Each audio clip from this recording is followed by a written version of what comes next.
और अब बात आज की सबसे बड़ी खबर की। आज कानपुर के पास बड़ा ट्रेन हादसा हुआ। अब तक इस हादसे में 107 लोगों की मौत हो चुकी है। हादसे को हुए 13 घंटे से ज्यादा का वक्त बीत चुका है, लेकिन अब तक रेस्क्यू का काम जारी है। 150 से ज्यादा लोग घायल बताए जा रहे हैं, जिनमें से कई की हालत बेहद नाजुक है। आखिर रात के अंधेरे में पटरी पर सरपट दौड़ती ट्रेन कैसे हादसे का शिकार हो गई और हादसे के बाद कैसे हाहाकार मच गया, देखिए इस रिपोर्ट में।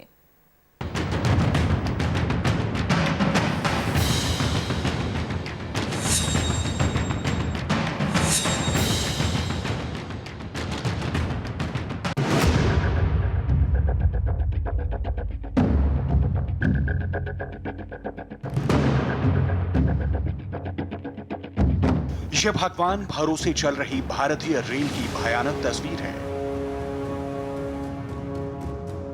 पटरियों पर एक बार फिर कैसे मौत दौड़ी, ये उसकी तस्वीरें हैं।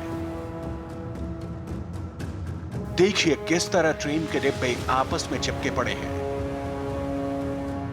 कुछ ऐसे हैं जो पटरी से उतरकर पलटे दिखाई पड़ रहे हैं, कुछ को काटकर हटाया जा चुका है। हादसा कितना भीषण था, ये तस्वीरें खुद ही वो खौफनाक मंजर बयां कर रही हैं। पटरी से उतरे ट्रेन के डिब्बों का पुर्जा बिखर गया। सुबह के करीब 3 बज रहे थे। इंदौर राजेंद्र नगर एक्सप्रेस में सवार मुसाफिर नींद की आगोश में थे।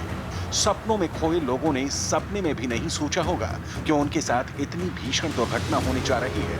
कई लोग ऐसे थे जो सो रहे थे और सोते ही रह गए, और ये सफर उनकी जिंदगी का आखिरी सफर साबित हुआ। निकाल रहे हैं, तुम घबरा मत, थोड़ी देर और लेट रहो, थोड़ी देर बस, ठीक है, थोड़ी देर बस, 2 मिनट। नहीं मरोगे, हाथ पैर नहीं लाओ, नहीं मरोगे, लेटे रहो आराम से, लेटे रहो बस 2 मिनट लगेगा, ठीक है, हिलाओ मत ज्यादा। सुबह 3:10 का वक्त था। पूरा देश सो रहा था और पटना इंदौर एक्सप्रेस के जो मुसाफिर थे वो भी सो रहे थे। लेकिन कानपुर के पास यानी कि कानपुर देहात इलाके में एकाएक बताया जाता है कि अभी तक की जानकारी के मुताबिक इमरजेंसी ब्रेक लगता है, और उसके बाद क्या मंजर होता है आप इन विजुअल्स को देख करके, जो बोगियां हैं, जो कोचेस हैं, वो एक दूसरे के ऊपर चढ़ गए हैं। किस तरीके से चढ़े हुए हैं इसको आप खाली देख करके अंदाजा लगा सकते हैं। जो स्लीपर कोच आप देख रहे हैं, ठीक इस समय विजुअल्स में एक स्लीपर कोच पूरी तरीके से दूसरे स्लीपर कोच के नीचे आ गया है। यानी कि अंदाजा लगाया जा सकता है कि जब ये हादसा हुआ है तो जब ब्रेक लगने के बाद स्लीपर कोचेस की कंडीशन क्या हुई है। एसी कोचेस में और उसके अगल बगल स्लीपर कोचेस में उनको देख करके जिस तरीके से गैस कटर इस समय इस्तेमाल किया जा रहा है, रेस्क्यू ऑपरेशन किया जा रहा है, और ये कोशिश की जा रही है कि जो लोग अभी भी अंदर फंसे हुए हैं उनको निकाला जाए, उनको जिंदा निकाला जाए। इंदौर से पटना जा रही 19,321 इंदौर राजेंद्र नगर एक्सप्रेस ट्रेन यात्रियों से ठसाठस भरी थी। शनिवार दोपहर 2 बजे ट्रेन इंदौर से रवाना हुई थी। ट्रेन को आज शाम 5 बजे पटना पहुंचना था, लेकिन कानपुर से पहले पोखराया रेलवे स्टेशन के पास ट्रेन हादसे का शिकार हो गई। रात करीब 3:10 पर ट्रेन के 14 डिब्बे पटरी से उतर गए। जनरल क्लास के 2, स्लीपर के 6 और एसी के 4 कोच डीरेल हो गए।